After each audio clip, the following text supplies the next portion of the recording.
일단 그 모이소 창업은 제가 와이프랑 하게 됐는데 지금 운영은 와이프가 아까 이제 그 빼빼한 여성분 있잖아요. 네, 와이프가 하고 있어요. 그래서 모이소를 어떻게 준비했고 지금 운영하고 있는지 이제 간략하게 설명을 드리려고 합니다. 일단 그 예비 창업자 맞으시죠? 네. 예비 창업자라고 하셔서 제가 창업을 할 때 그 가장 중요한 부분이 준비 과정이었어요. 그러니까 준비 과정이 얼마나 중요하냐, 저는 이제 멀리뛰기랑 비교를 하는데, 멀리뛰기를 보시면 여기 이렇게 뜀박질하고 돔 닫기 해서 뛰고 얼마나 점프해서 많이 뛰냐에 따라 성과가 나잖아요. 근데 멀리뛰기가 얼마나 성과가 나냐, 이거는 돔 닫기 전에 의해서 거의 좌지우지가 돼요. 그러니까 한마디로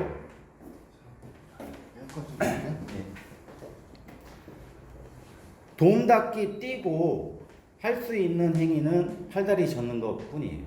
그러니까 팔다리 아무리 저어봐야 성과가 나지가 않아요.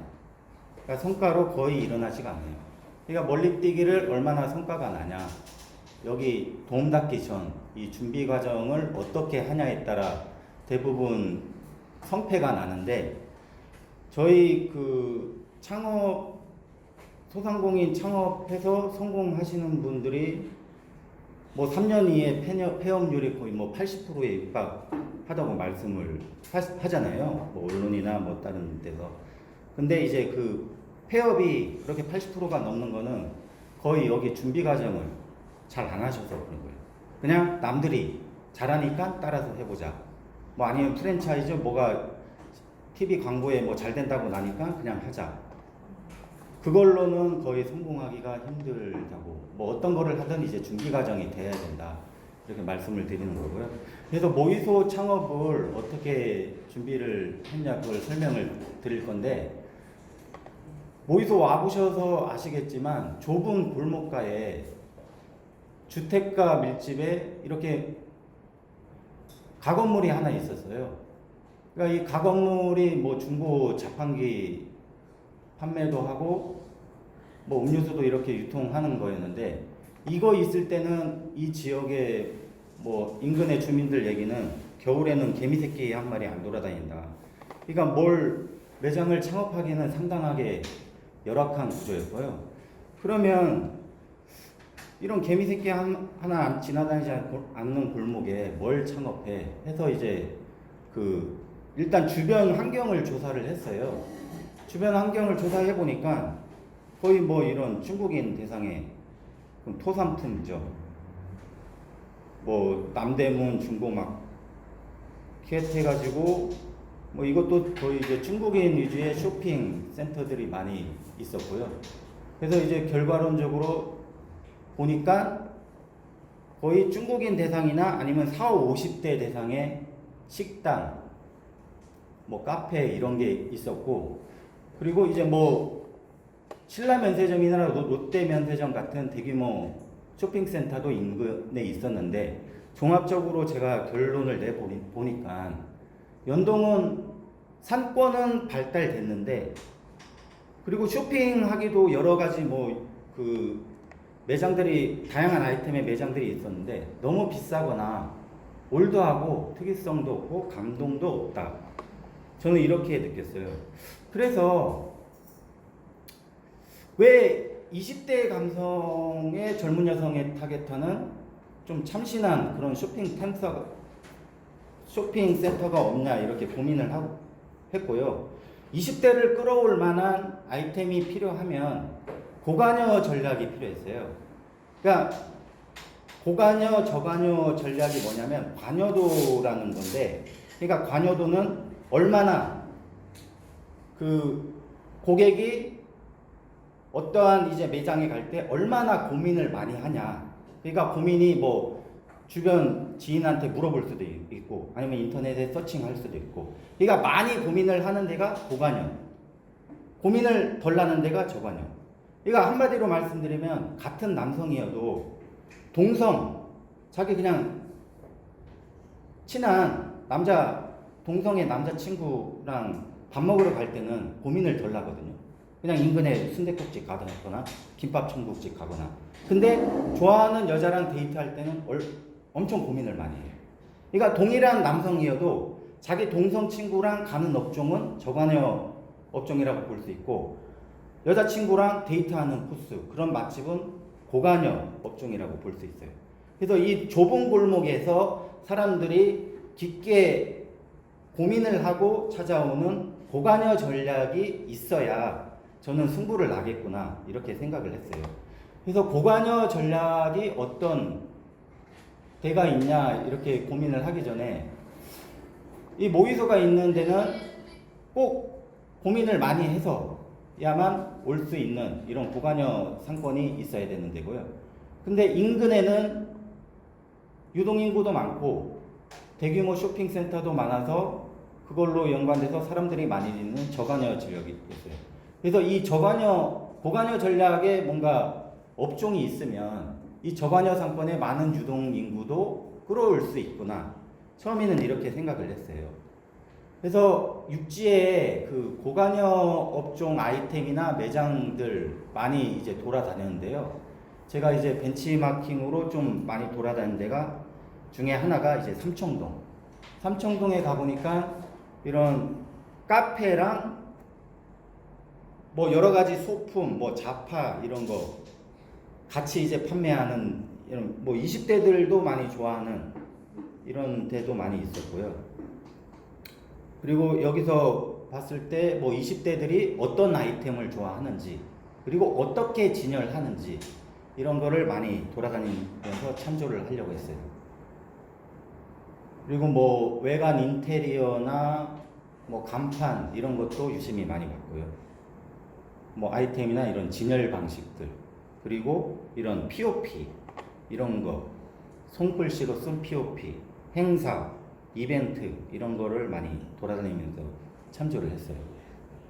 그리고 앞에 어떻게 꾸미냐에 따라 이 유동인구의 시선을 집중시켜서 같은 인근의 매장이어도 앞에 어떻게 꾸미냐에 따라, 얼마나 많은 아이템을 놓고 어떻게 꾸미냐에 따라 사람들의 이목을 사로잡고 사람들이 많이 들어가는 거를 볼 수 있었고요. 그러니까 여기도 이제 앞에 엄청나게 아이템하고 뭐 사람들 이목으로 많이 들어가는 구조였고, 여기는 아예 마당 전체를 뭐 자파 이런 것도 있지만 엄청 뭐 플리마켓처럼 이렇게 풀어놨죠. 여기 같은 경우는 밑에 잔디를 깔고 자전거 하나 놓고 이렇게 나무 심은 게 엄청 이목을 집중시키더라고요. 이런 거를 많이 참조를 했어요. 그리고 여기는 이제 망원동에 있는 등산 카페인데, 망원동이 등산 코스가 있어요. 그래서 등산객들이 많이 가는데 그 입구에 카페가 있는데 이름이 그냥 말 그대로 등산 카페예요. 근데 등산객들이 많이 유입이 되어야 되는 그런 구조도 있었지만, 간판을 등산 자음을 형상해서 디귿시옷으로 이렇게 간판을 한 게, 제가 보기에는 등산객들은 여기 한번 보면 잊혀지지 않을 것 같더라고요. 디귿시옷, 이거 엄청 간단하잖아요. 그리고 이제 한글을 이렇게 형상화시켜서 대문 앞에 쩍 이렇게 발린 게, 그래서 실제로 등산객들이 엄청 많이 가는 카페였어요. 그래서 등산이라는 이런 자음을 가지고 뭐 자기네들 이런 뭐 메뉴판이나 뭐 여러 가지 이제 뭐 진열 이런 걸 한 게 눈길을 끌었고요. 그리고 킴마메 마켓도 자기네 브랜드를 가지고 여러 가지 인테리어 구석구석에 이렇게 알림을 해놓고 뭐 POP나 이런 엽서 이런 거를 자기네 브랜드로 만든 게 눈길을 끌었고요.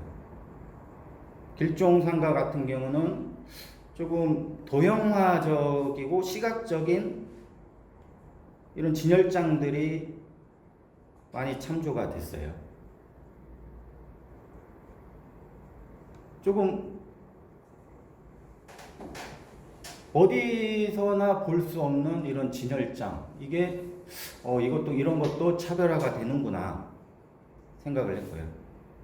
그래서 모이소의 컨셉은 이런 환경 여러 가지 이제 뭐 손품 발품 팔면서 이제 본 거 느낀 거를 가지고 아까 이제 골목 지역에 고관여 전략으로 이렇게 해야 된다고 말씀을 드렸잖아요. 그래서 이거는 거의 뭐 5년 전부터 자료이기 때문에 중국이라는 말들이 나는데 지금은 중국 관광객 타겟은 아니지만 뭐 젊은 여성, 주택가라는 이런 환경적인 요소를 기꺼이 걸어서 찾아올 만한 자발적으로 SNS 올릴 만한 뭐 카페, 편집샵, 세미나실. 지금 세미나실은 이제 공방, 체험 공간으로 많이 하고 있는데 이런 세 가지 공간이 아까 고관여 전략으로 사람들이 검색을 하고 저기 찾아올 만한 이런 컨셉으로 잡았어요. 그래서 모이소는 카페, 편집샵, 공방이 세 가지 어우러진 복합 공간인데 이 세 가지 공간을 도형으로 모이소 아까 등산 카페처럼 모이소 자음을 네모 동그라미 이걸로 해서 이걸로 간판도 만들었고요. 또 이런 네모 동그라미로 여러 가지 차별적인 인테리어 구조물 이런 뭐 간판 여러 가지 이런 걸 사람들한테 각인시키려고 많이 노력을 했어요. 그래서 이제 포커스는 20, 30대 여성의 초점을 맞추고 공급자에서는 온 오프라인 연동에 뭐 시너지를 나게끔 하고 고객들 수요자 입장에서는 끼와 매력, 감성을 충족하고 카페 음식하고 독특한 소품 이런 이미지로 고관여 전략 이런 걸로 승부를 내서 카페 휴식과 쇼핑을 동시에 즐겨라. 나만의 독특한 소품을 찾는 휴식 공간 이걸로 컴페일링 타글린을 세웠어요. 그래서 인테리어는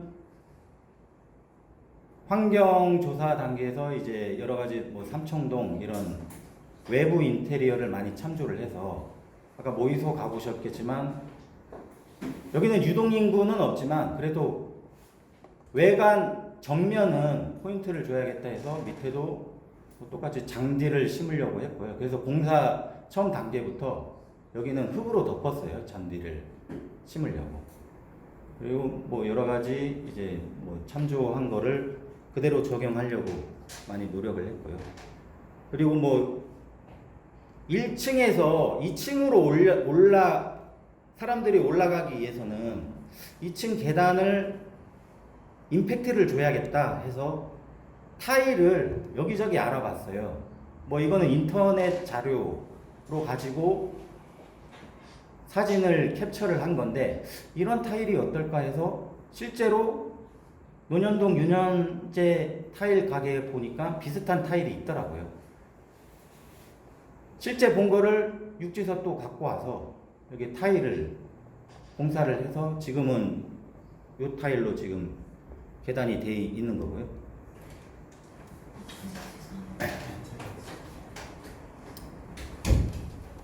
뭐 여러 가지 외관적인 부분에서도 뭐 제주 느낌을 나기 위한 여러 가지 그 행위를 많이 했어요. 여기도 원래 빈 공간이었는데 여기를 벽돌 공간 쌓기로 해서 소라 껍데기 뭐 같은 걸로 한 게 이쁠 것 같아서 실제로 여기에 공사가 된 거고요.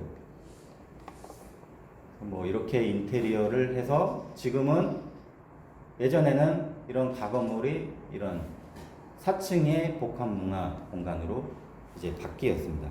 그래서 현재 운영은 뭐 여행자 누구나 작가가 될 수 있다는 모토로 여행자들이 바로 오면 체험을 해서 자기만의 이제 끼와 재능을 넘길 수 있는 이제 체험 강좌를 운영하고 있고요. 작가님들 같은 경우는 뭐 체험 강좌를 하시는 분한테 뭐 공간을 무료로 제공하거나 뭐 여러 가지 서포트를 해드리고 있어요. 그래서 뭐 육지 작가님 같은 경우는 제주도에 관심이 많은데 제주도 내려왔을 때 뭐 물리적인 부담이 있잖아요. 뭐 창업을 하기 위해서는 제주도 뭐 임대도 해야 되고 숙소도 필요하고 뭐 여러 가지 정보가 없어요. 예, 저희는 이제 숙소도 뭐 클래스를 해주거나 뭐 여러 가지 협업 방식으로 해서 숙소도 제공하고 공방도 제공하고 그러면서 육지 작가님들하고 신생 작가님들 이렇게 멘토링 프로그램도 같이 이제 많이 진행을 해서 작가 육성도 했고요.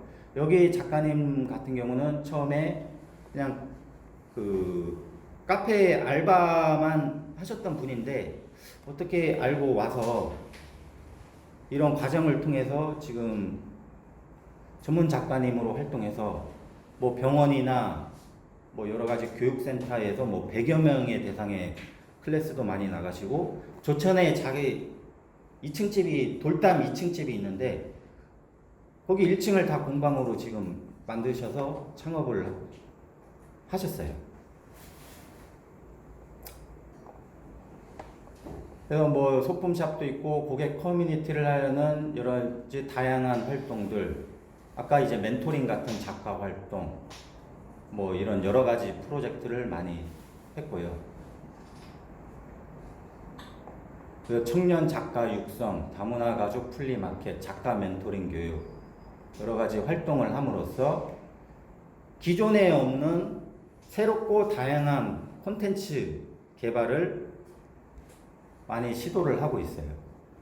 뭐 다문화 가족하고 외국인하고 영어로 상품을 판매도 하고 또 고객도 영어로 구입하는 그런 제주스러운 아이템의 플리마켓으로 외국인도 유입하면 어떨까 해서 실제로 했었어요.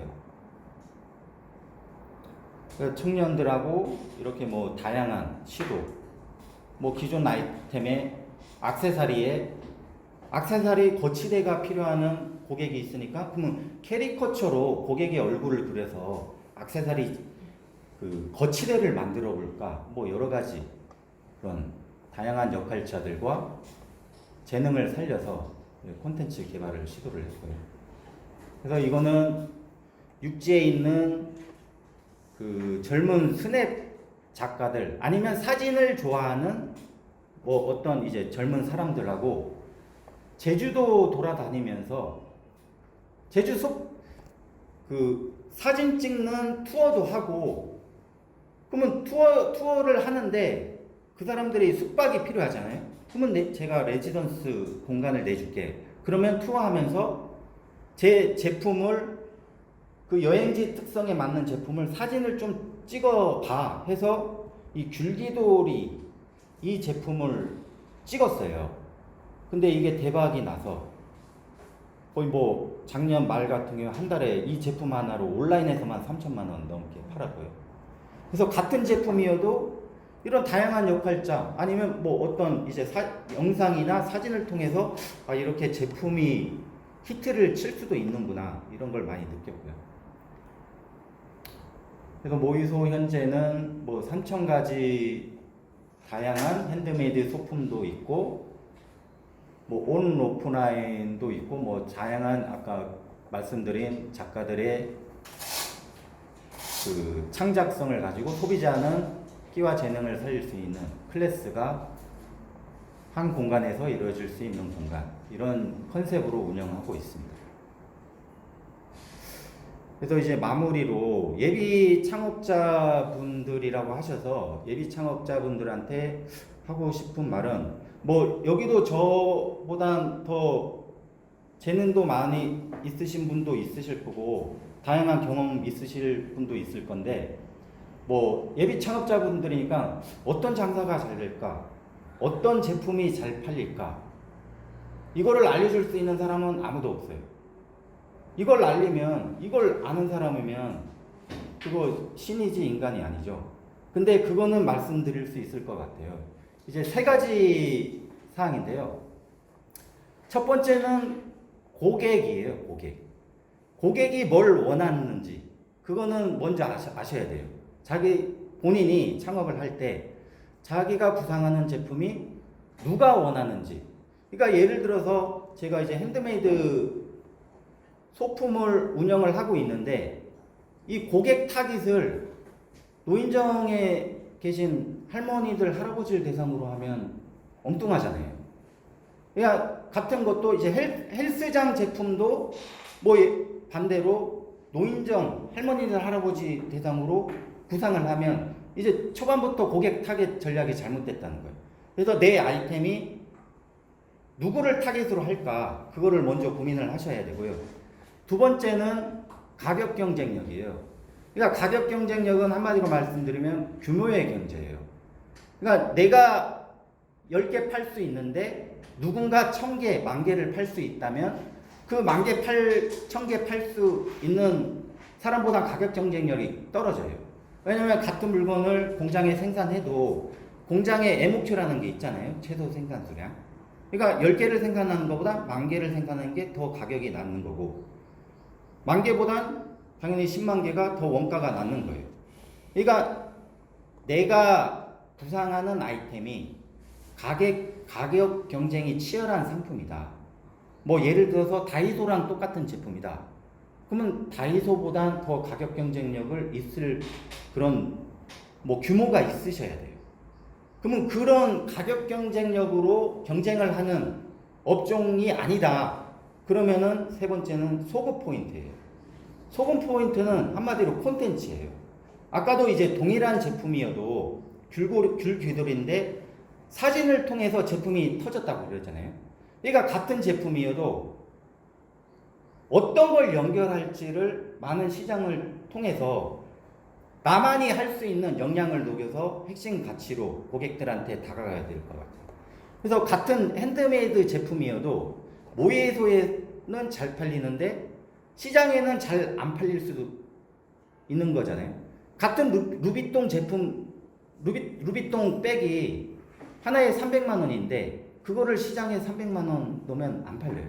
그러니까 장소도 틀리고요. 내가 구상하는 제품이 어떤 장소에 그리고 사진으로 연결시킬 건지 뭐 영상으로 연결시킬 건지 아니면 내가 뭘 잘하는지 아니면은 뭐 가격 경쟁력을 확보하기 위해서 중국에 생산한다. 근데 내가 중국어를 못해요. 그러면 중국어 잘하는 역할자랑 같이 하시면 돼요. 그러니까 다양한 역할자들도 많이 아셔야 되고요. 본인이 뭐 예를 들어서 상품 소싱을 잘한다.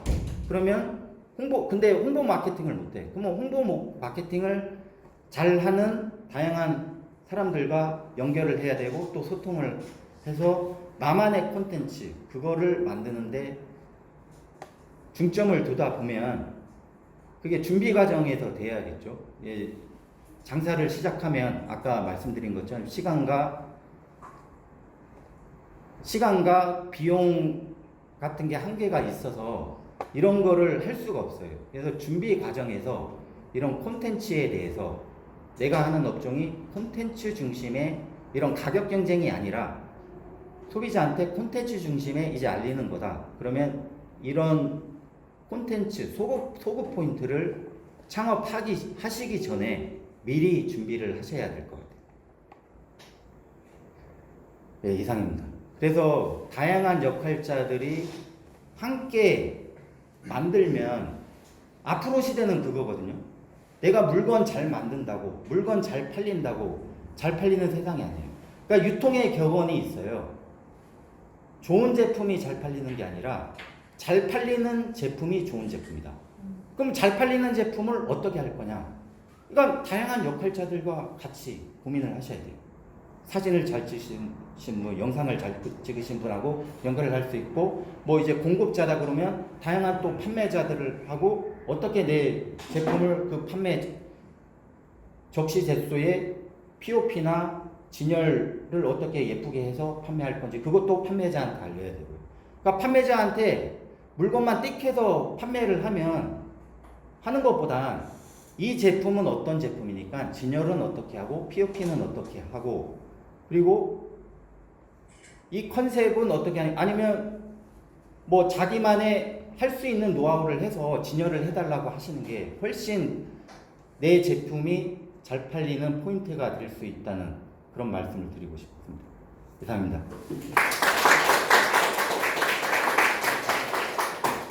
사업과 관련해가지고 저 대표님이 많은 그 노하우와 그 사례랑 부분을 드려줬는데요. 너무 좋은 정보일 것 같고 많이 도움이 될 것 같습니다.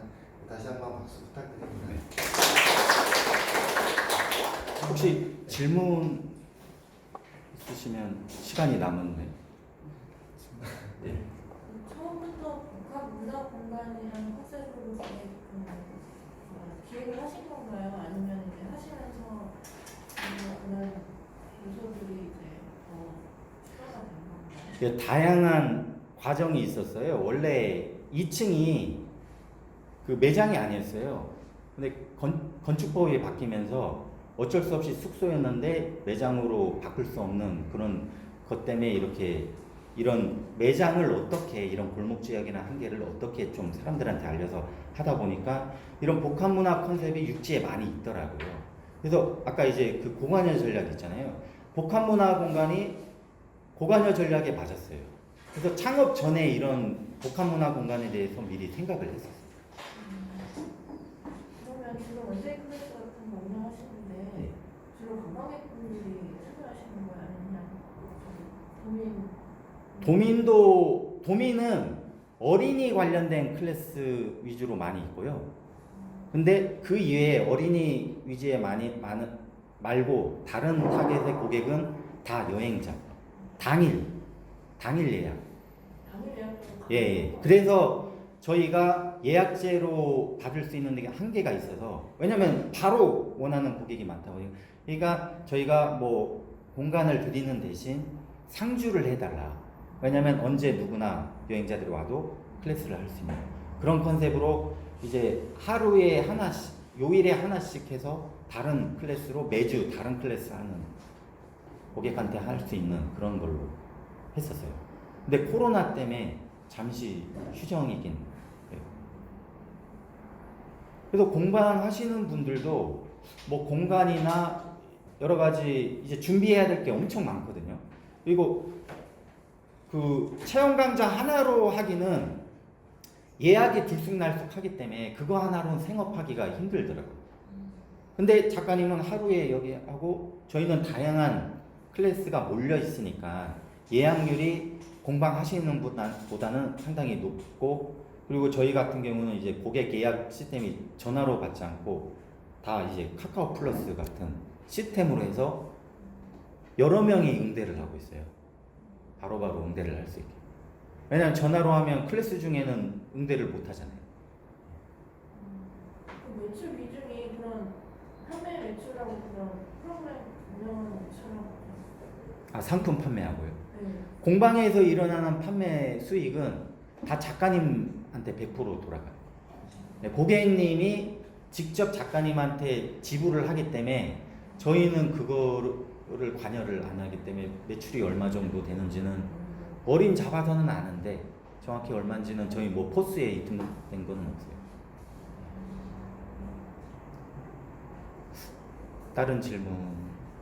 그 마케팅은 아까 그 현실이나고 관광객들 제대로 이렇게 풀 트랙으로 가야 될 것 같은데 어떻게 하시고 그 마케팅에 따른 그 효과는 만족하시는지, 그리고 마케팅을 했을 때 거기에 따른 수익 같은 게 그 비례해서 나오는지. 그러니까 마케팅 부분도 이 두 가지잖아요. 저가로 해서 최저가로 올려가지고 판매한다든지, 아니면 엄청나게 뭐 콘텐츠 중심의 그런, 아까 이제 귤기돌이 같은 것도 사진 하나로 떴잖아요.